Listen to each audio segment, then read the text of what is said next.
umejaa kelele zisizo na nuru. Watu wanapotea kwa maneno ya udanganyifu. Wamevaa mavazi ya utakatifu mbele ya wengi, lakini mioyoni mwao wamejaa tamaa na fedha. Wanalisha hofu badala ya tumaini. Wanauza miujiza kwa bei ya sadaka. Kondoo wanalia, hawana mchungaji wa kweli, na dunia inaungua kwa sababu ya tamaa. Ni Mungu tusamehe kwa sauti za uongo zilizotawala. Manabii wa uongo wameharibu wengi, na wachungaji wasio na wito wameangamiza dunia. Lakini bado tunahitaji kweli yako, iangeze gizani tena Bwana. Waliojeruhiwa wapate faraja,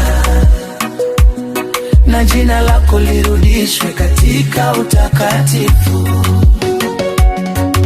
Wengine walikuja kama watumishi wa mbinguni, lakini ndani yao walibeba biashara ya roho.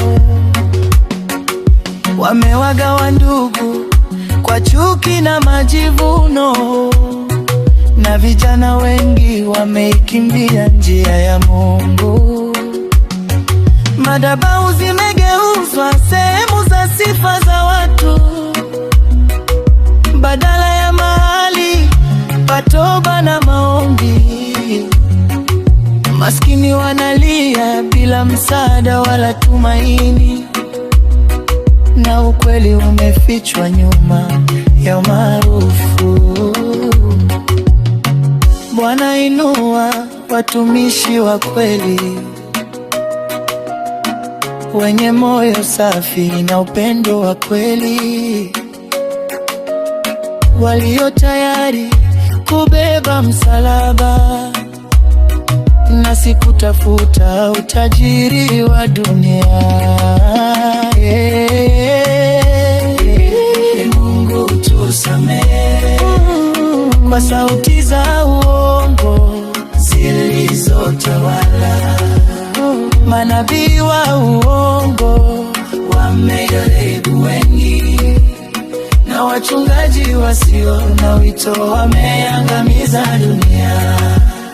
Lakini nuru yako isitoweke, iwaguse waliopotea njia.